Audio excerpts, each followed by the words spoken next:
자, 요 얘기는 내가 이제 오늘 급속한 친구들한테는 개별적으로 점수에 대한 내용에 대한 설명을 했기 때문에 요거는 이제 영상 안 찍었고 이제 공통적으로 내가 할 얘기가 또 있어요. 우리가 이제 그 토요일날 수업을 하고 화요일에 이제 클리닉을 하잖아요. 근데 이제 클리닉을 조금 부탁드리고 싶은 게 있어요. 왜냐면 이제는 내가 화요일날 여기 수업이 없어요. 그래갖고 화요일날 안 나와요. 그러니까 조교쌤이 진행을 할 거예요. 어차피 뭐 여러분들 클리닉은 자체적으로 진행해왔기 때문에 내가 있다고 해서 뭐 아무런 상관없잖아요. 내가 있든 말든 이제 화요일날 우리가 수업이 없기 때문에 이제 그래서 클리닉을 그러니까 문제는 뭐냐면 조교쌤이 5시 반에 출근을 하세요. 그러면 5시 반에 와갖고 너네들한테 클리닉 자료를 주면 너네들이 개별적으로 이제 작업실이든 어떤 공간에서든 진행하면 되는데 너네들은 광고 같은 경우에는 5시에 끝나잖아요.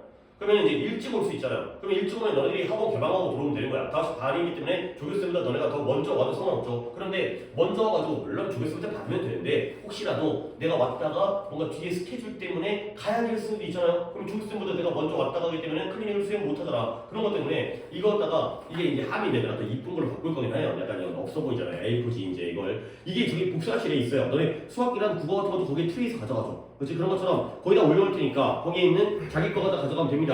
그리고 이게 방학 동안은 내가 여유 있게 그냥 목요일까지만 제출해도 된다 했지만 물론 사람 일은 어쩔 수 없고 뭐 학원에 지금 수업도 결석도 하는데 뭐 못 올 일도 생길 수 있잖아요. 하지만 가급적이면 화요일날 끝내셔야 돼요. 그래서 화요일 끝내고 선생님한테 조교수한테 주고 가야지 조교수님이 처리를 해요. 안 그러면 이게 또 다음 주로 밀려버리기 때문에 또 너무나 당연한 얘기긴 하지만 그동안에는 그냥 내가 약간 널널하게 목요일까지만 제출해라 했는데 이제는 좀 그것보다는 가능하면 화요일날 끝내는 걸로 그렇게 좀 부탁드리겠습니다. 요게 이제 복사실에 이제 잘 보이는데 놓을 테니까 복사기 옆에 놓을 테니까 여기서 이제 자기 이름에 있는 거 가져가다가 이제 이거 다음 주 자료예요. 내가 미리 이제 항상 토요일날 세팅을 해올 테니까 화요일날 조교수보다 먼저 오게 되더라도 여기서 가져가서 수행하면 된다. 요건 이제 다른 친구들도 알아야 되기 때문에 오케이. 자, 수업을 진행 한번 해볼까요? 오늘 이제 좀 지울 걸 지우고 얘기할게요. 오늘의 수업의 개요를 좀 설명을 드리면 오늘 이제 7강의 제목, 채점은 지난번에 했지만 아직까지 진도가 마무리가 안 됐기 때문에 요거 갖다 해야 되고 그 다음에 11강, 12강, 13, 14강 원법, 빈칸까지 이렇게가 오늘의 범위인데 솔직히 다 못 끝내요. 근데 내가 오늘의 핵심은 뭐냐? 제목을 어떻게 접근해야 되는지 어렵거든요. 그 다음에 어법 내가 이제 몇 차례 그냥 은근슬쩍 얘기를 드린 적이 있는데 29번을 자꾸 틀리는 친구가 있어요. 물론 내가 어법 시력이 부족한 부분을 갖다가 메꿔야 되겠지만 어법에 나오는 중요 포인트가 무조건 있거든. 내가 그것 좀 알려줄게요. 그러면 이제 조금 나을 거예요. 이제 보는 안목이 생기기 때문에 실력이 는 걸 알면 이게 이런 걸 물어보는구나. 그리고도 틀릴 수 있어요. 이걸 물어보는 걸 아는데 그걸 몰라 내가. 이걸 물어보는데 이거 어떻게 풀어야 되지? 모를 수는 있지만 그래도 그거 아는 거 어휘가 좀 어렵긴 어려워요. 어휘가 이제 이따가 또 각각 설명하지만 빈칸은 우리가 예전에 했던 방법을 잠깐은 또 이제 복습 차원에서 하도록 하겠어요. 그래서 목표는 제목하고 어법하고 어휘 한 다음에 빈칸은 2강의 숙제가 나왔지만 13, 14강의 게이트웨이만 내가 풀어준 다음에 야 봐봐 이렇게 게이트웨이를 일단 적용시키니까 실제 수능에서 풀 수 있잖아. 그리고 안에 있는 프랙티스 문제의 경우에는 엑서사이즈 문제의 경우는 좀 오답을 한 번 더 풀어오는 식으로 그 정도 하면 오늘 진도가 끝나지 않을까. 이 정도가 진행이 되겠습니다. 자, 그래서 일단 채점부터 해드려야 되니까 7강까지는 잠깐만 어디 있지? 11부터 14강의 숙제였죠. 그러니까 11강부터 내가 답을 갖다가 불러드리도록 하겠습니다. 7강은 지난번에 이제 이미 채점이 된 상태고, 자 페이지는 68페이지고요. 내가 오답을 좀 보내달라고 했는데 수업 중에 보내줄지는 잘 모르겠어요. 왜냐면 딱 계속 결석 해갖고 오늘 친구들이 3분밖에 없으니까 아무래도 여러분들이 뭐 아무리 많이 틀리더라도 평소보다는 전체적인 오답 수에 수를 커서 내가 풀어줄 문제가 없을 것 같아갖고 애들한테 좀 오답을 갖다 보내달라고 하긴 했는데, 자 11강의 게이트웨이 답이 2번이고요. 그 다음에 넘어가서 1번에 3번, 2번에 5번, 그 다음에 3번에 2번, 4번에 3번이 되겠어요. 자, 여기까지 어법이었고요. 그 다음 페이지에 어휘 게이트웨이는 답이 5번이고요. 그 다음 넘어가서 따닥따닥 붙어있죠. 근데 문제들이 한 페이지에 2개씩. 1번에 3번, 2번에 나도 답을 찾아야 되는데 잘 안 보여서 2번에 4번, 잘 안 보이지. 그 다음에 3번에 3번, 그 다음에 4번에 5번이 되겠어요. 자, 여기까지 이제 어휘가 끝났고요. 그 다음에 이제 빈칸이 2강이죠. 게이트웨이의 13강의 1번, 그 다음에 이제 여기는 널널하니까 1번에 4번, 2번에 4번, 그 다음에 3번에 2번, 4번에 4번, 그 다음에 14강까지 다 부른 다음에 진행할게요. 14강의 4번이고요. 게이트웨이가. 그리고 1번이 2번, 2번이 1번, 그다음 넘어서 3번에 1번, 4번에 3번이 되겠습니다. 자, 이제 오답 개수, 그러니까 4강이었으니까 총 5문제 20문항이죠. 20문항. 수특 20문항에서의 각자의 오답의 개수를 갖다가 나한테 좀 불러주시고 시작하도록 하겠습니다. 50문이 오늘이 28일이죠. 2월의 마지막 날이죠. 28일. 연우, 찬이, 그 다음에 상우만 이렇게 해서. 자, 몇을 볼게요. 6개 뜰게요. 그 다음에 찬이는 5개. 그 다음에 상우는 5개. 오케이. 아무래도 어법 어휘가 여러분에게 조금은 그래도 부담이 되는 부분이 해요. 근데 그렇다고 해서 빈칸 순서가 이만큼 어렵진 않잖아요. 그렇지? 지금 어디에 오답이 주로 몰려있는지까지 모르겠지만, 그리고 내가 요즘에 느낀 건데, 뭐 예전부터 느꼈지만, 우리 스노트강 할 때 애들이 오늘 혹시 게이트웨이 틀린 거 있어요? 뭐 어떤 거? 11번. 그죠. 어법. 또 다른 거.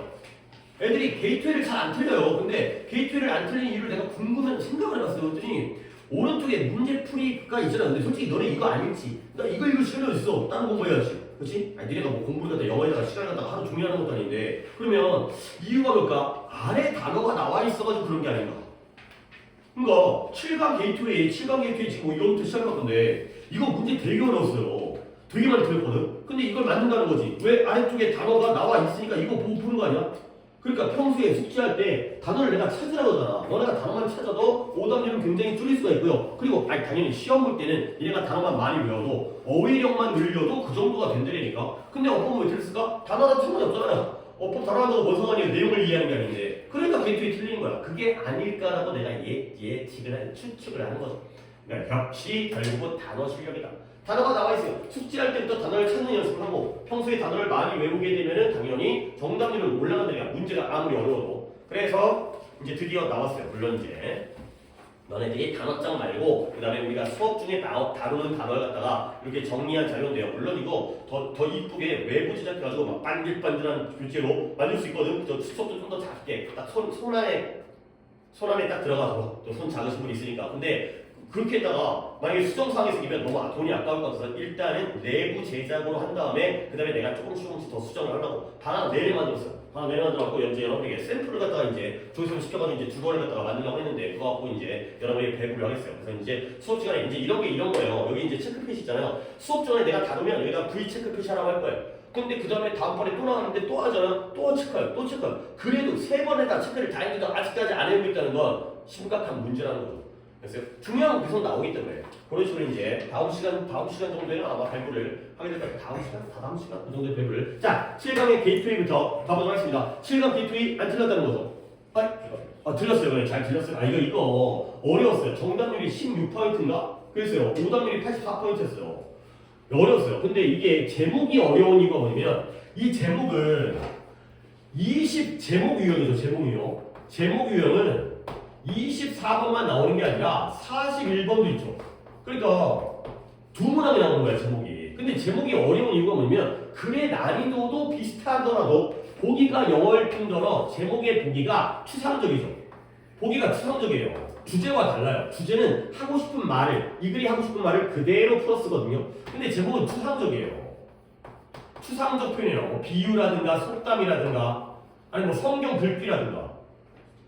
그러니까 그 읽기와 좀 무관한 답찾기가 있다는 거야. 그 보기가. 그리고 보기에 추상적 표현뿐만 아니라 의문문이 나오게 돼요. 진짜 이럴까?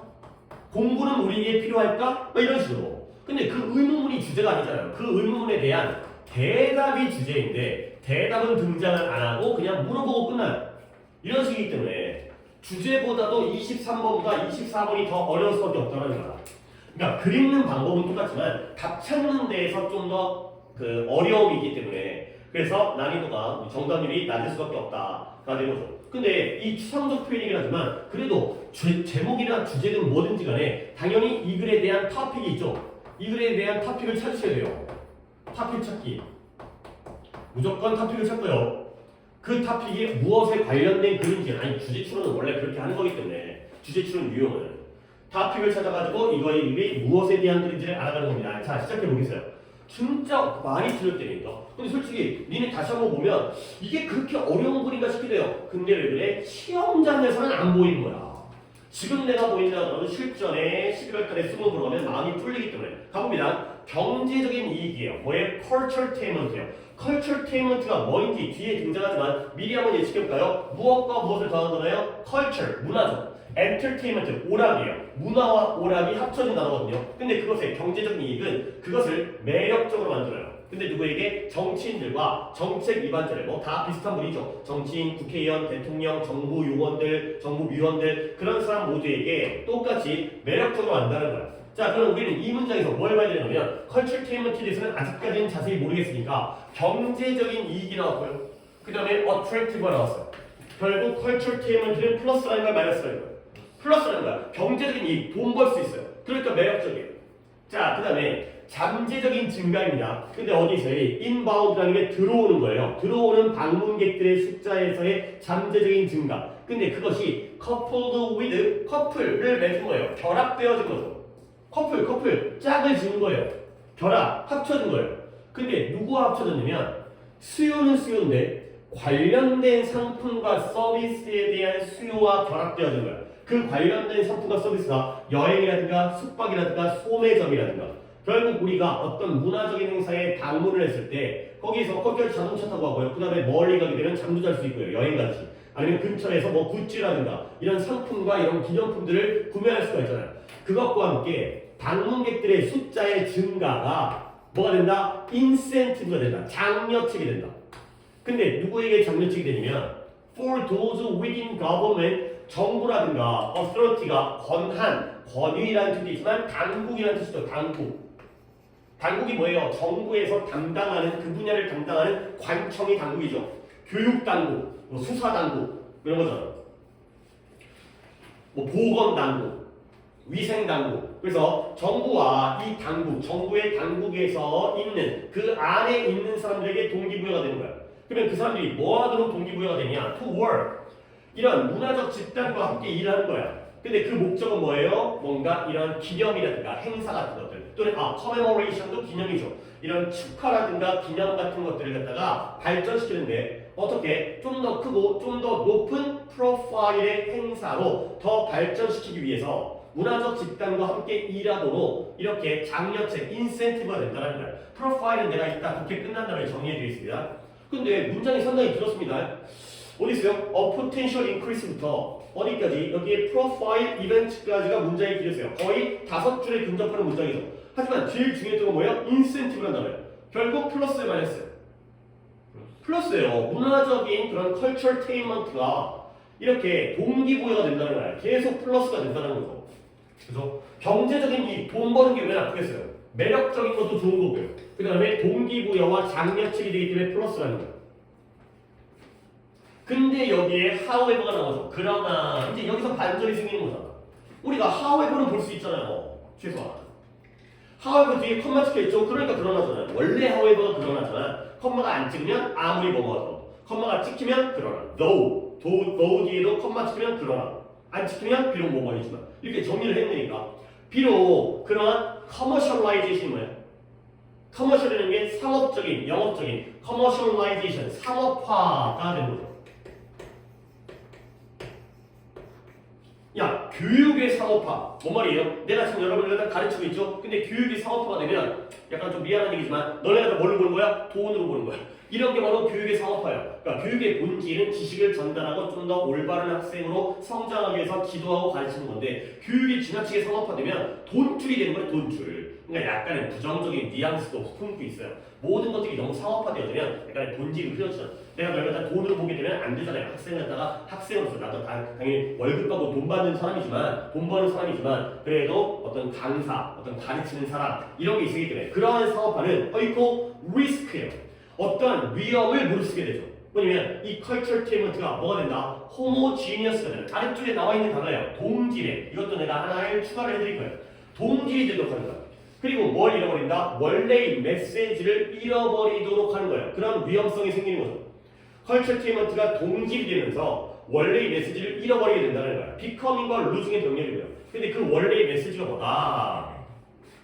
어디를 이끄냐면 이런 관객들, 이런 socialtainment를 바라보는 관람하는 그런 관객들의 희석, dilution, 희석 이런 것들이 이것도 아래에 나와 있는 단어예요. 근데 뭐 별로 나올 필요까지 없었던 난이도가 그게 어려운 단어는 아닌데 이런 것들을 갖다가 이끌 수 있는 그러한 원래의 메시지의 손실을 갖다가 위험을 무릅쓴다는 거예요.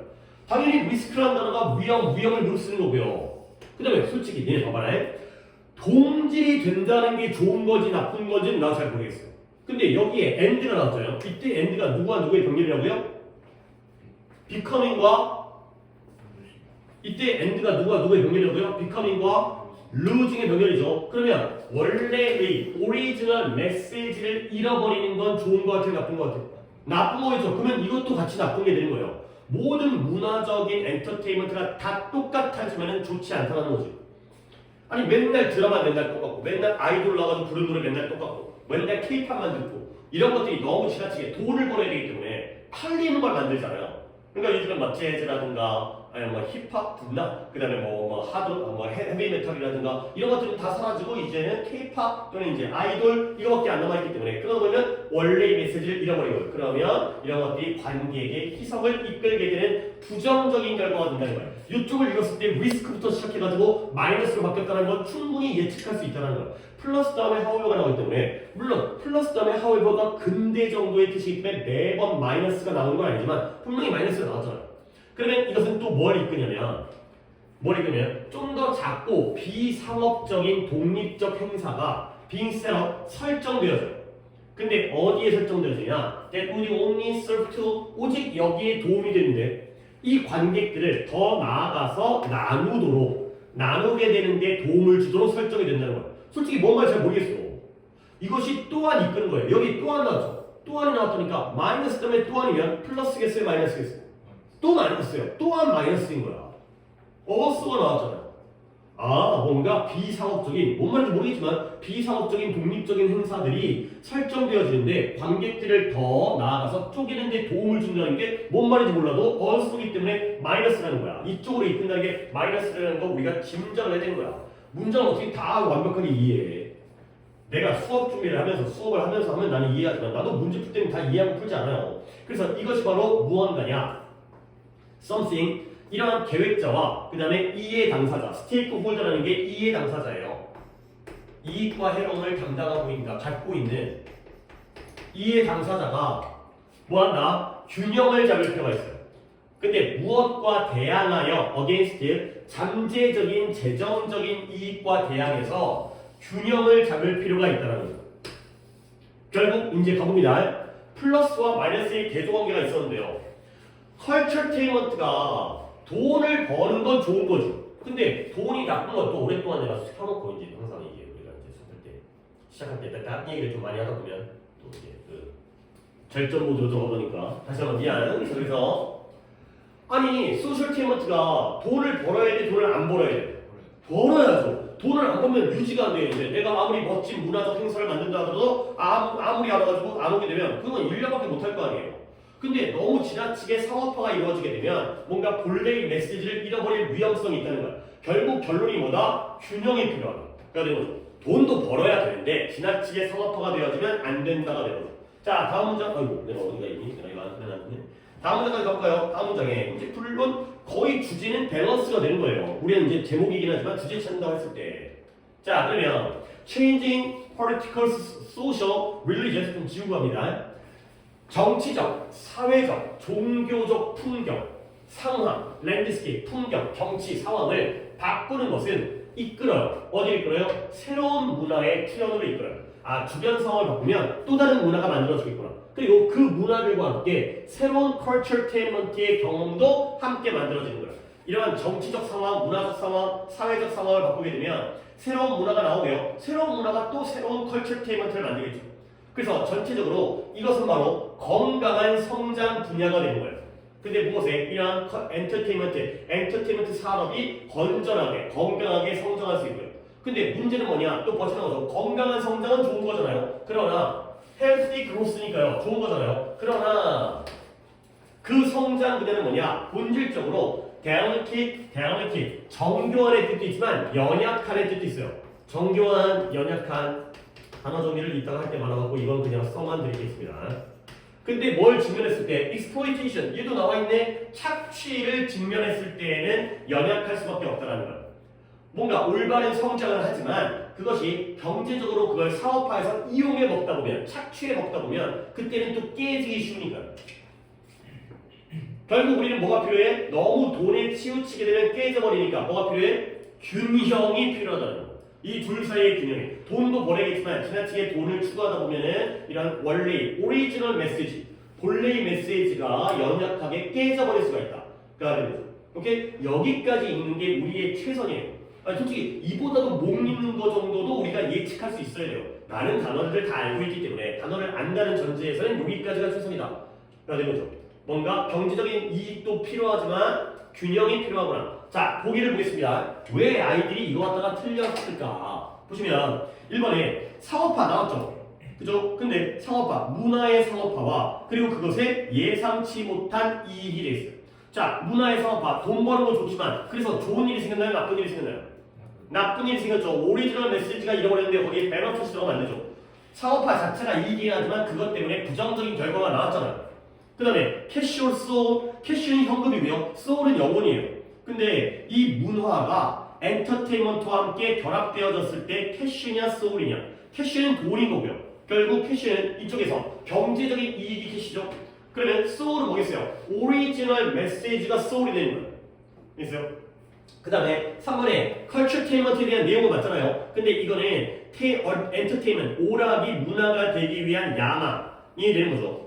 이미 컬처와 엔터테인먼트가 합쳐져서 만들어진 거예요. 그 다음에 새로운 문화 나왔죠. 새로운 문화가 뭐냐? 컬처테인먼트의 포이즈너스 프루트 뭐예요? 독이 든 사과예요. 독이 든 사과. 백설공주 알잖아요. 독이 든 사과는 겉으로 보기에는 어떻게 해요? 맛있어 보여요? 맛없어 보여요? 맛있어 보이는데 먹었을 때 우리에게 부정적인 사람을 죽게 만드는 독성이 있는 거잖아요. 오케이? 그러면 이 경우에도 새로운 문화가 새로운 컬처테인먼트를 만든다기 때문에 이게 부정적인 개념은 아니죠. 건강한 성장이지만 물론 조심을 해야 돼. 연약하기 때문에. 자, 그 다음에 5번에 왜 투자가 균형 잡힌 투자가 중요한가? 엔터테인먼트 산업에서 왜 균형 잡힌 투자가 중요한가? 엔터테인먼트 균형 잡힌 투자의 얘기가 아니에요. 돈을 갖다 벌어들였을 때 너무 지나치게 한쪽에 치우치면 안 된다. 라는 거죠. 자, 이 글의 토픽이 뭐다? 컬처테인먼트다. 오케이? 그런 다음에 이 글에서는 돈 버는 것도 중요하지만 원래의 메시지를 간직하는 게 중요하다. 의 대조관계. 자, 그러면 답이 몇 번? 2번이 되는 거예요. 2번에 컬처랑 엔터테인먼트가 결합되어질 때가 바로 이 토픽이 되는 거고요.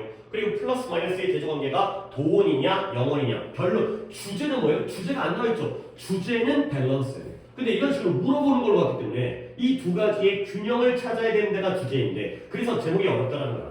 지금 추상적으로 갑자기 소울이 왜 나오는 거야? 영혼이 왜 나오는 거야? 소울이라는 단어는 등장도 안 했는데 물론 캐시가 이코노믹 것 정도로 우리가 충분히 예측할 수 있지만 추상적인 표현과 함께 의문문이 나오기 때문에 어렵다가 되는 거죠. 이런 식으로 그러니까 제목은 쉽진 않아요. 진짜 글을 갖다가 읽은 다음에 답을 골라내는 데에서는 하지만 역시 오답을 긁어낼 수가 있어야 된다는 거죠. 각각의 번호에서 이게 왜 오답인지 이게 왜 답이 아닌지 갖다가 한번 생각해보는 게 필요합니다. 또 넘어서 1, 2, 3, 4 중에 오답을 확인하겠어요. 한강에서 7강 1, 2, 3, 4의 오답은 2번 오케이. 자, 둘 다 1번입니다. 상관없나?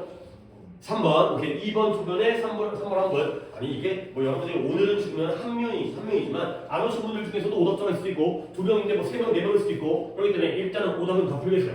이제 내가 다른 친구들의 오답이 확인이 안 되는 상태이기 때문에 아직까지는. 자, 그러면 7-2번. 여러분들이 이 소비에트 유니언, 올드 소비에트 유니언, 구소련이에요. 미안합니다. 어휘 정리에다가 한다고 해놓고는 까먹고 또 그냥 넘어갔습니다. 뭐였냐면, 미안합니다. 프로파일. 죄송. 게이트웨이를 다시 합니다. 프로파일. 우리가 프로필이라고 얘기하는 게 바로 영어 발음이 프로파일이에요. 게이트웨이 쪽에다가 적어두시면 좋겠습니다. 프로파일은 뭐예요? 원래 뜻이 옆모습이에요. 옆모습이기 때문에 그 사람의 얼굴을 정면을 보는 게 아니라 옆을 보기 때문에 정확하게 보는 게 아니라 대략적으로 보는 거예요. 개요, 윤곽이 되겠습니다. 여러분들이 카카오톡 프로필 또는 인스타에도 프로필 같은 거 올리나? 난 인스타를 안 해가지고 모르겠는데 너네들 인생을 전부를 보여주는 게 아니라 중요한 순간 아니면 예쁜 모습 또는 멋진 모습 이런 것들만 대략적으로 보여주죠. 그래서 옆모습, 개요, 윤곽. 근데 요즘에 이게 기출해서 이 뜻을 알아야 돼요. 인지도가 뭐야? 유명하다는 거야? 안 유명하다는 거야? 유명하다는 거야. 인지도가 높다는 건 널리 알려져 있다는 거죠. 이 인지도라는 뜻도 알아두셔야 돼요. 그리고 물론 갑자기 다른 독해로 이제 독해의 소재가 갑자기 달라졌을 때 이쪽으로 갈 수도 있어요. 프로파일러. 프로파일러는 뭐냐? 범죄 심리 분석관 이런 거 있어요. TV에 좀 나오더라고요. 뭐 살인 사건이라든가 그런 것들 할 때 프로파일러가 나와서 아, 이 사람은 어렸을 때부터 막 사이코패스의 성향이 있어갖고 생명을 존중하지 않고 사회에 대한 불만이 있고 그래서 범죄를 저질렀습니다. 그런 걸 연구하는 사람이 프로파일러가 되겠어요. 전혀 단어의 의미는 다르죠. 그러니까 이제 프로파일러 나왔을 때는 이렇게 해석하시고요. 프로파일러 하면 뭔가 범죄라든가 형사 벌칙이라든가 이런 쪽의 독해가 나올 거예요. 그러면 여기 게이트웨이에서 아까 좀 더 크고 좀 더 높은 프로파일의 행사로 발전시켜 나간다는 거죠. 이때 프로파일은 뭐 뜻일까요? 높은 개혁, 높은 윤곽, 높은 인지도, 높은 연구소 뭐겠어요? 높은 인지도예요. 유명한 행사 만나요. 유명한 사람이에요. 그 다음에 호모지니어스는 아래쪽에 나와 있죠. 이 단어가 이거 아래 나오는 단어고요. 굉장히 문어치적이고 딱딱하고 그게 전문 용어거든. 근데 너무 많이 나와. 독해에 너무 많이 나와서 너네가 이 단어는 알아야 돼. 호모지니어스 아래에다가 이게 동질이라는 뜻이야. 동종의 동질의 반대말도 챙겨주세요. 헤테로지니어스가 바로 헤테로지니어스. 얘가 바로 이종의. 아니 당연히 동종은 같은 거고요. 이종은 다른 거죠. 이거 꼭 챙겨주세요. 호모지니어스와 헤테로지니어스는 진짜 어려운 단어 맞아요. 근데 너무 많이 나오기 때문에 이왕 말한 김에 조금만 더 어려운 단어인데 너무 많이 나오는 단어 좀 알려드리겠습니다. 호미오스테이시스. 어려운 단어. 어려워 보이죠? 아닌가요? 호미오스테이시스. 스테이시스가 돼요. 항상성이에요. 항상성은 뭘까요? 항상 같은 걸까요? 다른 걸까요?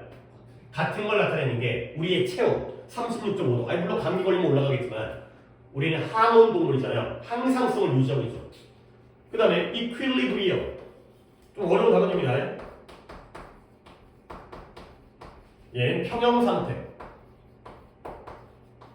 독해 되게 많이 나옵니다. 그리고 좀 비슷한 맥락에서 같은 지문에 많이 나오는 단어이기 때문에 이렇게 한번 호모지니스, 헤테로지니스, 호미오스테이시스, 이퀄리브리엄 이런 것들이 좀 챙겨 두시는 게 좋습니다. 건너뛰었다가 다시 돌아왔습니다. 자, 다시 돌아와서 7-2가 가겠습니다. 뭔 얘기를 하느냐면 어느 정도는 약간 좀 배경식이 좀 필요하긴 하잖아요. 구소련이 뭔지 알아요? 구소련? 소련이란 말 들어는 봤을 것 같은데.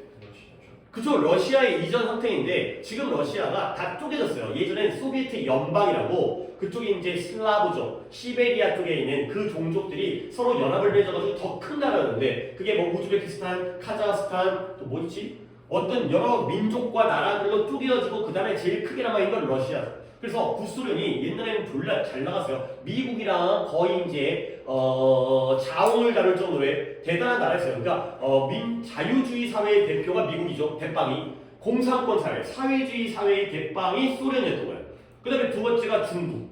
그 다음에 이제 북한 같은 애들 떨거지들 이런 거죠. 형님, 대표, 아빠 이거죠. 그쪽에 냉전 시대, 콜드워 시대에 미국과 소련이 엄청나게 경쟁을 했죠. 군비 경쟁, 핵무기 만들고, 그다음에 우주 경쟁하고, 막 그러다가 지금은 이제 러시아가 워낙 꺼졌기 때문에 지금 미국이 독보가 됐는데 옛날에는 둘이 비등비등할 때가 있을 테니까 어느 정도 군사력이라든가 과학적인 뭐 우주 개발이라든가 이런 데 그래서는 뭐 누가 더 뭐 달에 먼저 가느냐, 뭐 누가 더 우주선 빨리 발사하느냐 맨날 자존심 싸움하고 맨날 스포츠에서도 만나게 되면 맨날 싸우고 약간 우리나라 약간 한일전 느낌, 라이벌, 경쟁 관계 이랬던 거예요. 오케이? 어느 쪽이라고요? 사회주의, 공산주의. 그 정도는 좀 알고 있어야 되는 거야. 그래서 구소련에서 미국이잖아요. 서로 지금 경쟁 관계예요. 유명한 미국의 음료 회사예요. 코카콜라일까요? 그런 회사가 코카콜라라고 생각할게요. 뭘 원했냐면 버틀링 플랜트 병 공장, 병을 제작하는 공장을 설치하기를 원했어요. 그 다음에 유통망, 이거 다 분배하고 유통망. 어디다가 미국 회사인데 어디다가 설치하기를 원했을까? 소련에다가 설치하기를 원했겠죠. 오케이? 아니 미국에 설치할 거면 뭔 상관이야. 그랬는데 더 프리벨링 있다 할 겁니다. 만연된 이런 단어 해야 되는 거야. 만연된 아이디어로지 이념이에요. 이건 체크만 해두고 이념. 근데 어디에 구소련에서의 만연된 이념을 보면 그 당시에 강조했어요. 스트레스 동사로 강조하다는 뜻이에요. 스트레스 받아 그것만 있는 게 아니라 뭘 강조하냐면 중요성은 중요성인데 뭐의 중요성이에요? 집단의 중요성이에요. 우리 지난 시간에 했던 건데 이 오버의 느낌이 뭐예요? 개인 위에다가 집단의 중요성이죠. 개인과 집단 중에 누구를 더 중요하게 여긴다고요? 집단을 더 중요해. 이 오버가 부등호의 의미를 갖는다. 우리 저번에 그 교통수단, 대중교통에서 빈도냐 속도냐 그거 할 때 emphasis 다음에 emphasize였나 동사였나 오버 났을 때 이렇게 얘기하잖아. 이렇게 굉장히 많이 써요. 개인보다는 집단을 더 중요성을 갖다가 강조하는 거예요. 사회주의는 민주주의는 디모크라시는 누가 국가의 주인이에요?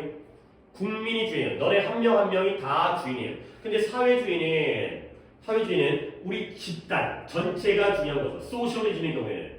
그래서 개인과 또는 이러한 산업적 능력을 갖다가 발전시킬 필요성을 갖다가 더 중요시하는 거예요. 소련에서 집단이 중요한 거예요. 근데 뭘 대가로 해서 at the expense of 굉장히 많이 나온다. 무엇을 대가로, 무엇을 희생하여. 뭘 희생해서냐? 이런 소비자 제품을 희생해서라도 집단의 중요성을 더 강조하는 게 소련의 이념이에요. 아이디올로지가 되는 거죠. 그러니까 결국 소련이라는 나라라든가 체제의 입장에서는 코카콜라라는 소비자가 마음에 드는 거야, 안 드는 거야?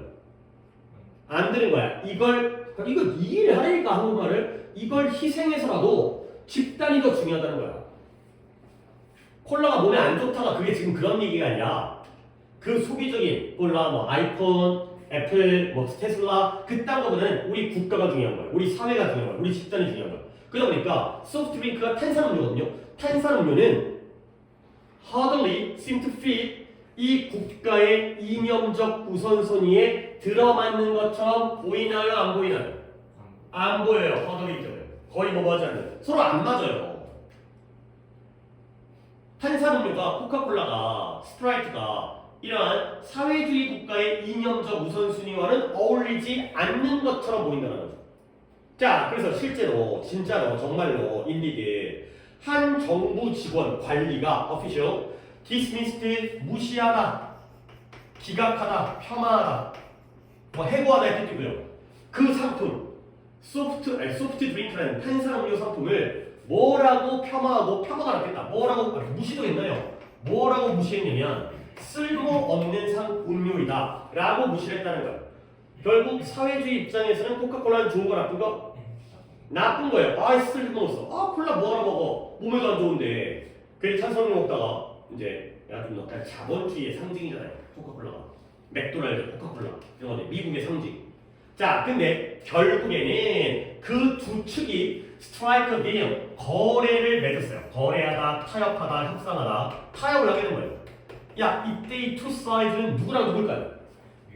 미국 그 음료회사와 소련이 되는 거죠. 어떻게 타협을 했지? 서로 안 맞았는데. 근데 그러나 타협을 했지만 but not the basis. 이걸 기초로 하지 않았어요. 뭘 기초로 한 게 아니냐. 그 음료, 코카콜라 안 나타나 그냥 코카콜라 할게. 코카콜라가 퀸치라는 단어는 안 해도 돼요. 갈증을 해소하다. 그 지역 인구들, 소련 사람이겠죠. 지역 인구들의 목마름의 갈증을 해소해 줄 거라는 것을 기초로 하지 않았어요. 콜라 마시면 목마름이 해결돼요. 콜라 마시면 목구멍이 시원해져요. 그걸로 거래를 맺은 게 아니야.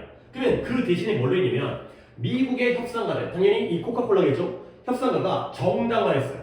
이 프로젝트를, 공장 건설 프로젝트를. 근데 뭘 기반으로 해서 그라운드, 근거, 기반, 뭘 근거로 해서 뭘 기반으로 해서 정당화시켰냐면 그것이 뭐 할 것이다. 내가 잘 들린다. 그것이 자신의 회사가 기여할 것이다. 어디에 기여할 것이다? 국가의 산업적인 발전에 기여할 것이다. 이런 식으로 자신의 계획, 공장 건설 계획을 정당화를 시킨 거야. 알겠어요? 자, 그 다음에 한 문장 더 한다면 내가 질문을 할 건데 계속 깨어 있어야 됩니다.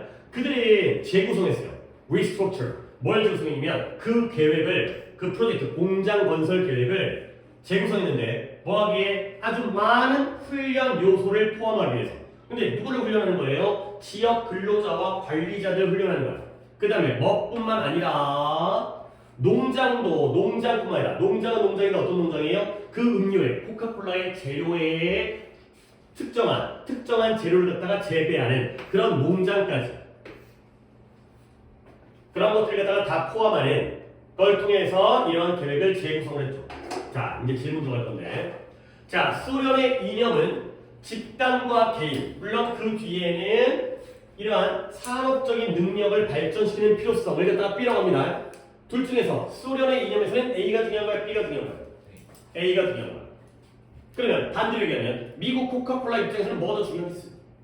B가 중요해. 그쵸? 얘네들은 민주주의이기 때문에 자유주의 사회이기 때문에 개인이 중요한 거 아니야? 그 다음에 여기서의 산업적인 능력이 중요한 거 아니야? 그러면 얘네들이 거래와 타협을 했거든? 근데 그것은 음료수가 코카콜라가 지역 인구들의 소련 사람들의 목마름을 갈증을 해결해 줄 거라는 것을 기초로 해서 타협한 게 아니에요. 얘는 A일까요? B일까요? 이 부분, 퀸치 이 부분 목마름을 갖다가 해소시켜 줄 것이다. 이거는 소련의 이념일까요? 아니면 코카콜라 회사의 입장일까요? A요 B예요? 이거 B예요 B. 이걸로 한 게 아니야. B로 한 게 아니야. B로 한 게 아니면 뭘로 했을까요? A로 했겠죠. A로 했겠죠. 그래서 이 협상가가 이 프로젝트를 정당화했어요. 그것이 그 국가, 소련의 산업적 발전을 갖다가 기여할 것이다. 소련의 국가적인 산업적 발전에 기여한다는 건 A야 B야? 이게 A예요. 근데 너네가 오해가 만드는 게 Industrial Development잖아요. 여기 Industrial Capital이잖아요. 똑같이 산업적 능력과 산업적 발전이죠. 근데 이때의 산업적 능력은 B예요. 근데 이때의 산업적 발전은 A예요. 어이씨, 왜 그런 거지? 똑같은 인더스트리얼인데 이런 게 어려운 거잖아. 같은 단어인데 다른 의미를 쓸 때니까. 이거는 산업적 능력. 누구의 산업적 능력일까요? 소련이에요? 코카콜라예요? 왜 B인 거야? 누구예요? 코카콜라의 산업적 능력이에요. 지가 돈 많이 벌어서 지가 큰 게 중요한 거야. 소련 공장을 막 세워갖고 자기의 산업적 능력이 큰 거야. 그거는 민주주의 이념이죠. 자본주의 이념이죠. 근데 이건 뭐야? 국가의 산업적 발전이에요. 얘는 뭐야? 얘는 집단인 거죠. 그래서 똑같은 인더스트리얼인데 이런 걸 읽어내는 게 어려운 거야. 얘는 B인데 여기서 인더스트리얼은 A가 되는 거야. 너네가 글을 이해하면서 읽으면 어떤 단어가 등장을 하더라도 혼란을 안 느끼는데 이해를 안 하고 글을 읽으니까 이런 것들이 선생님 이게 왜 그럴까요? 난 모르겠는데요. 자, 그러면 다시 한번 그들은 이런 프로젝트를 재구성했는데 이 지역에 있는 근로자와 매니저들에게 많은 훈련을 해주는 거야. 그다음에 농장에까지. 자, 그러면 이쪽은 훈련을 소련 사람들한테 훈련을 시켰어요. 이건 A야 B. 이거 A야. 코카콜라에게 유리한 게 아니라 소련한테 유리한 거야. 그렇죠? 소련 사람들이 근로자가 능숙해지는 거지. 기술이 막 하는 거지. 미국 기술을 받아들여가지고 이걸로 설득을 한 거야. B가 아니라 A로 설득한 거야. 그래서 게다가 이 회사 코카콜라겠죠. 코카콜라는 내 생각이지만 약속했어요. 노력하겠다. 뭘 노력하냐? 다른 미국 회사들을 설득할게요 우리가. 근데 뭐하도록? 이 나라 소련에게 더 투자를 고려하고. 야, 우리한테 허락해주면 제가 데리고 올게요. 제가 이제 누구 데리고 올까? 맥도날드 데리고 올게요. 맥도날드. 그래가지고 뭐 이제 하인즈 데리고 올게요. 뭐 케첩에서 데리고 오고 이것저것 데리고 올게요. 뭐 포드도 데리고 오고 다 데리고 올게요. 그러면 누구에게 도움이 되는 거예요? 소련에게 도움이 되는 거야. A에게 도움이 되는 거야. 내가 꼬셔서 데리고 올 거니까 나 좀 잘 좀 봐주세요. 라는 거죠. 내가 돈 벌려고 하는 거 아니에요. 여러분의 나라가 발전하기를 위한 거예요. 그렇죠? 여러분의 나라가 경제적인 능력이 발전하기 말하는 거예요. 이거예요. 결국 이게 뭐다?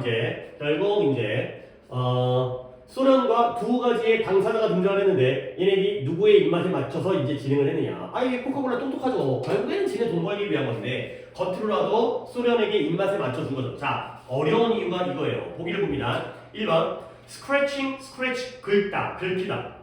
다른 사람의 등을 긁어주는 것이 너에게 거래를 가져다 준다. 그 다음에 2번 한 음료회사 코카콜라가 어떤 식으로 소비에트의 이념을 바꿨는지. 바꿨어요? 안 바꿨어요?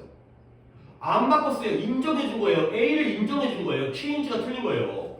그 다음에 미국의 상품은 냉전 시대의 문화적 상징. 미국의 코카콜라가 문화적 상징이라는 것도 아니죠. 그걸 강조하는 게 아니라니까요. B에 집중되는 게 아니라 A라니까요. 그 다음에 4번에 walking in their shoes, 그들의 신발을 신고 신는다는 게 그들의 입장이 되는 거거든. 괜찮아.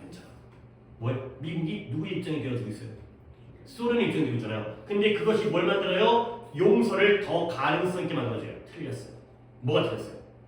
용서 어디 나왔어요? 지금 누가 용서하는 거야? 잘못했어? 용서가 왜 나오는 거야? 앞에서 함정 깔아놓고 뒤에 용서가 왠지 신발을 신어보니까 그 사람의 입장이 되는 건데 용서가 왜 나와? 그 다음에 no halfway가 뭐예요? 중간은 없다는 거야. 중간은 없는 게 뭐야? all or nothing, 뭐 아니면 도예요. 그래서 이것이 바로 승리하는 이기는 결과를 협상하기 위한 전략. 자, 미국 코카콜라가 협상할 때 중간이 있어요 없어요? 이쪽. 오케이? 그러니까 나는 이 경제적인 이익, 나는 B가 이익인데 그런데 소련의 A를 존중해 줬잖아요. 그래서 타협을 한 거잖아요. 왜요? 중간을 한 거예요. 노가 아니에요. 중간이 없는 게 아니라 중간을 한 거예요. 한쪽에 치우친 게 아니라 A만 있고 B만 있는 게 아니라 적당하게 타협을 한 거죠. 오케이? 답이 몇 번인다고요? 1번이 되는 거예요. 이렇게 추상적인 표현, 비유적인 표현. 남의 등을 긁어주는 게 나에게 거래를 가져다준다. 그러니까 아쉬운 데를 갖다 중이 제 머리 못 깎는 것처럼 소련이 이념을 인정하는데 돈은 없어. 그럼 어떻게 해야 돼? 야, 내가 너한테 긁어줄게. 내가 너 아쉬운 데를 긁어줄게. 가려운 데를 긁어줄게. 그러면 너도 윈윈. 너도 이제 일석이조가 되는 거 아니야? 이런 식으로 했죠. 이게 등을 긁어준다는 걸 실제로 보기에서 써먹는다는 게 이게 이제 제목의 어려움이 되는 거죠. 또 갑니다. 하나 넣을게요. 오늘 이 업법을 내가 진짜 여기까지 다 해주고 싶긴 한데 솔직히 7강도 제목도 어려운 부분이라서 또 제목도 대충 하면 안 돼. 자, 또 갈게. 2012년도에 예일학교의 아키텍처를 건축학의 예일학교 건축학과 예일이라는 대학교의 건축학과가 뭘 열었냐면 심포지움을 열었어요. 심포지움은 뭔가 학술 회의 이런 거죠. 세미나 같은 거. 근데 이 뭐라고 제목이 뭐예요? 그리는 건 죽었냐? 라는 제목이 이거예요. 근데 이 대담한 제목이 뭘 반영해 주냐면 점점 더 증가하는 센스, 의미인데요. 뭐냐면 건축가들의 자유로운 손 스케치가 지금 대체되어지고 있어요. 무엇에 의해서 대체되어지고 있냐면 컴퓨터에 의해서 대체되어 있어요. 야, 요즘에 디자이너라든가 그런 산업 디자인이라든가 그러니까 화가 말고 이런 사람들 너네 아니 애니메이션도 마찬가지잖아요. 손으로 그린 사람이 이제 없어요. 다 컴퓨터로 그리죠. 그러니까 컴퓨터로 대충 그리면은 대충 이게 컴퓨터가 샥 하고 이제 이쁘게 해준대. 그림 그릴 때. 결국 손글씨, 손 스케치가 컴퓨터로 대체되는 거야. 그래서 트랜지션, 변화, 이전, 전이, 변천. 어느 걸로 할까? 변천? 변천은 변천인데 아까 프레버를 찾다고 오늘 되게 계속 실수하네. 일단 넘어가자. 변천은 변천인데 스케치패드에서 스크린으로의 변천이에요. 이 변천이 뭘 포함하냐면 결국 스케치패드는 뭘 가지고 그림 그린 거예요? 스크린이 스케치패드에서 스크린이잖아요. 그냥 스케치패드가 뭔지 몰라도 상관없어요. 여기에서 A에서 B로 왔잖아요. 그러면 이건 뭐예요? 손이죠. 이게 컴퓨터겠죠. 컴퓨터 화면이잖아요. 알겠어요? 이렇게 이해해야죠. 어쩔 수 없다니까. 근데 많은 그 건축가들이 믿기에 이거 바로 묶어야죠. 이 변천이 뭘까? 창의성의 손실, 모험성, 어드벤처러스니스, 모험성의 손실을 갖다가 포함하고 있는 거예요. 결국 손으로 그리다가 컴퓨터로 그리니까 창의성의 손실, 좋은 거 나쁜 거예요? 나쁜 거예요. 자, 약간 그런 거 있잖아. 나는 이렇게 그리려고 했는데 컴퓨터가 이렇게 하니까 이뻐. 그럼 결국 컴퓨터 그림을 따라가는 거야. 원래 내 의도가 사라져버리는 거야. 내 그림이 아니야. 컴퓨터 그림이야. 모험하지 않아. 도전하지 않아. 마이너스예요.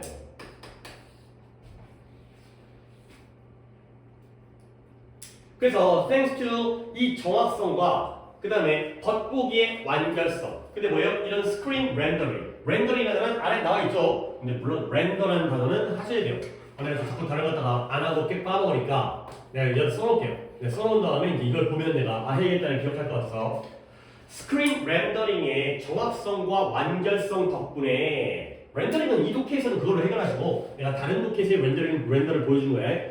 디자인은 디자인인데 컴퓨터로 일하는 디자이너는 어떤 경향을 가지고 있다? 막힌 가두어지는 경향이 있어요. 근데 시각적으로 인식적으로 가두어져요. 근데 어디에 가둬지냐? 처음부터 한 디자인에 가둬지게 되는 거죠. 얘들아, 가둬진다는 건, 갇힌다는 건 창의성과 모험성이 있는 거야, 없는 거야? 없는 거야. 아예 처음부터 고정되어지는 거야. 그림을 그리다가 이렇게도 그려보고 저렇게도 그려보고 도전도 해보고 바꿔도 보고 해야 되는데 컴퓨터라면 아예 처음부터 그냥 끝! 이거야. 마이너스예요. 그러면 그는 바이패스가 지나치는 거야. 우회. 돌아가는 거야. 이게 돌아가는 거야. 아니 차 타고 가다가 공사하고 있으면 돌아가잖아요. 이게 우회하는 거야. 전방 공사 중 우회하시오. 뭐 이런 거 있잖아. 뭘 들어가느냐? 많은 사색적이고 탐구적인 그런 재미있는 놀잇감 이런 것들을 갖다가 돌아가는 거야. 근데 그것이 어디서 뿜어져 나온다? 스프링, 분출하다. 스프링이라는 게 분출하는 거, 뿜어져. 스프링, 용수철처럼. 봄. 스프링이 봄이잖아요. 용수철, 봄. 온천이라는 뜻이죠. 핫스프링. 물이 뿜어져 나오죠. 어디부터? 불확실성과 모호함. 스케치의 불확실성과 모호함에서 뿜어져 나오는 분출되어지는 그런 사색적, 탐구적인 놀이를 갖다가 우회하게 되는 거죠. 그러면 내가 자꾸 여러분에게 뭘 읽고 싶냐면 스케치를 할 때 불확실하고 모호한 게 지금 이 글에서는 플러스인 거야, 마이너스인 거야? 이게 플러스인 거야. 내가 그림을 그리면서 뭔지 모르는 게 오히려 좋은 거야. 그러다 보면 더 좋은 그림이 나올 수 있거든. 그러니까 진짜 약간 어떤 그런 거 있잖아요. 고정된 게 아니라 처음부터 고정되면 거기가 한계가 되는데 처음에 애매해. 잘 모르겠어. 그러면 좀 더 수정하고 발전하고 하다 보면 오? 더 좋은 게 나왔네? 더 창의적인 게 나왔네? 이런 거라니까. 그래서 연구자들은 이러한 현상을 갖다가 뭐라고 하냐? 미숙한, 조급한, premature, 성숙한 게 아니죠. 미숙하거나 조급한 고정이라고 부른다고. 그러니까 픽세이션이라는 단어를 알면 픽세이션 좋은 거 있어요? 나쁜 거 있어요? 너무 성급하게 조급하게 고정시켰어요. 나쁜 거죠. 컴퓨터죠. 지금 컴퓨터와 손그림의 손 스케치의 대조관계잖아요. 그리고 그것의 원인을 추적해요. 트레이스 나온다. 원인을 추적한다. 이런 디자인 변화에 대한 디스인센티브, 장려되어지지 않는 거야. 디자인을 바꾸는 걸 장려하지 않죠. 근데 일단 뭐 하게 되면 원스가 접속하기 때문에 끊어야 돼. 많은 양의 세부 사항과 interconnectedness 상호 연결성이 너무 빠르게 CAD 안에 구성되어지기 때문에 CAD는 컴퓨터 에이디드 디자인 모델이래요. 그러니까 이거에서의 CAD는 플러스겠어요, 마이너스겠어요? 마이너스야, 그렇지. CAD 안 써가지고 CAD는 들어가는 건데 안 써가지고 원래 모르겠어요. 포토샵이 약간 그런 비슷한 프로그램인 것 같아. 내 느낌으로는. 근데 CAD가 좀 그림을 그리는데 너무 지나치게 빠르게 구성되어지니까 결정되어져 버리니까 안 좋은 거야. 자, 그다음 그래서 문제 왜 이렇게 기냐? 컴퓨터에서의 디자인은 또한 뭐 하는 경향이 있어요? 강조하는 경향이 있어요. 뭘? 공식적인 실험. 근데 뭘 대가로 해서 표현성을 대가로 해서 또 나왔다. At the expense of 아까 나왔잖아. 뭔가를 희생해서. 결국 이걸 희생해서 이걸 갖다가 강조하는 경향이 있죠. 그러면 사고야. expressiveness, 표현성, 표현적인 게 플러스야 마이너스야? 이게 플러스예요. 그러면 공식적인 실험이 마이너스가 되는 거야. 플러스의 대가를 치러가지고 마이너스를 얻고 있는 거야.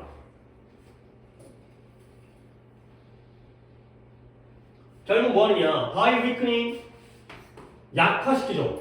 뭘 약화시키냐면 건축가의 개인적, 감정적 연결, 작품과의 연결을 약화시키는 거예요. 이게 플러스인데 플러스를 약화시킴으로써 유명한 미국 건축가와 디자이너 마이클 그레이브가 주장하듯이 뭐다? CAD라는 소프트웨어는 이런 디자인을 만들어요.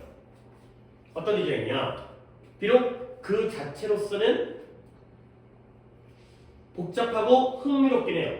그렇지만 종종 부족해요. 뭐가 부족해요? 손에서 유래되어진 디자인의 감정적 내용은 부족해요. 이게 할만하지. 그치? 물론 또 틀려갖고 또 보기가 또 문제가 있으면 있겠죠. 내가 뭐 보기까지 내가 머릿속에 지금 있지는 않기 때문에 어떤 보기였는지 기억이 안 나요. 나도 문제를 풀어서 받았지만. 근데 architecture 건축에 있어서의 컴퓨터를 활용하게 되면서 점점 더 부정적이 되면서 창의성이라든가 표현성이라든가 감정적인 요소라든가 이런 게 사라지고 뭔가 좀 더 명확하고 분명하고 고정되어 있긴 하지만 부정적으로 돼가고 있으나 이런 상황이 되니까 분명 대조관계가 나왔잖아. 컴퓨터와 손의 대조관계. 여기서는 손이 플러스고요. 컴퓨터가 마이너스가 되는 거죠. 오케이? 보기를 한번 보겠습니다. 보기에 1번 디자인에서의 정확성을 위한 핵심 도구는 무엇일까? 상호야, 이 글에서의 디자인에서의 정확성은 컴퓨터 쪽이에요? 손 쪽이에요? 컴퓨터 쪽이에요. 아니야, 안 돼요. 프리시즌 안 돼요. 이거 마이너스예요, 이거. 그 다음에 왜 건축에 디자인에서 건축적인 역사가 왜 중요한가? 뭐가 오답이에요? 뭐 때문에 오답이에요? 역사가 어디 나왔어요? 그죠? 건축의 역사가 어디 나왔어요? 그 다음에 스케치라는 건 디지털 시대에는 구식의 관행이래요. 돼요, 안 돼요? 스케칭이 구식이래요. 아니, 물론 구식인 거 맞지. 근데 그 얘기하는 거야? 아니, 그러면 컴퓨터는 신식이죠. 당연하지. 근데 그게 아니라 오히려 얘가 플러스거든요. 구식, 시대에 뒤떨어진 그런 의미를 주는 게 아니에요. 아니, 옛날 건 맞지. 아웃데이트가 안 되는 거야. 그 다음에 디지털의 점령, 테이크오버, 점령하다, 차지하다. 그것이 건축의 디자인에 어떤 역할을 했을까가 되는 거고요. 그 다음에 CAD? 아, 좀 아닌데? CAD를 얘기하고 싶은 게 아니죠. CAD는 마이너스인데. 아, 그리고 CAD가 건축학적인 창의성에 도움될까요? 방해될까요? 방해되겠죠. CAD는 컴퓨터니까. 인핸싱이 아니잖아요. 강화시키는 게 아니잖아요. 창의성을. 다음 몇 번이에요? 4번이에요. 그러니까 결론이 없어요. 결론이 질문이잖아. 디지털이 점정해서 건축가의 디자인에 무엇을 했는가? 주제는 뭐예요? 주제는 뭐예요? 좋은 걸 했다는 거야? 나쁜 걸 했다는 거야? 나쁜 걸 했다는 거잖아. 그 대답이 바로 주제가 된 거예요. 그러니까 지금 우리 게이트웨이도 그렇고 이제 보기가 질문이 나오는 경우 두 개 지금 했죠. 그 다음에 등을 긁어준다의 추상적 비유적 표현 때문에 어렵다는 거지. 제목이. 오케이. 렌더는 딴 거 없어요. 얘는 렌더가 아까 렌더링 이렇게 특이한 의미로 쓰일 때는 당연히 주는데요. 렌더가 단독으로 그냥 뭐 이제 등장을 했을 때는 우리는 얘를 갖다가 메이크로 이해하시면 돼요. 렌더는 메이크예요. 그냥 만들다예요. 만들다. 렌더는 메이크로 해석하시면 되는 겁니다. 이런 렌더링처럼 이렇게 특수한 용어로 사용된 게 아니라면 렌더는 메이크로 이해하시면 됩니다.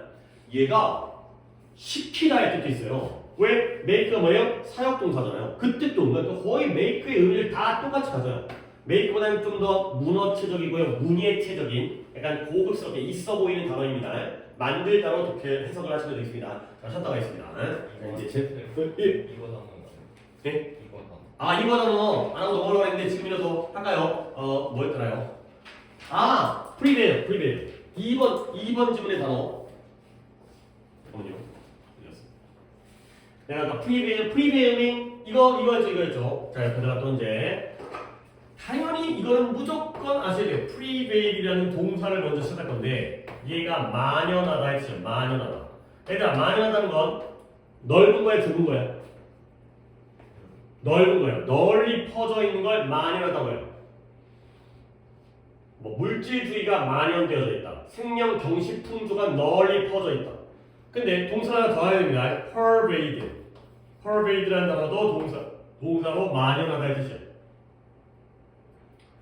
그러니까 prevail이 만연하다는데 prevailing 하면 당연히 만연하는, 널리 퍼져 있는. ing 붙였으니까 당연히 형사지. 현재분사니까.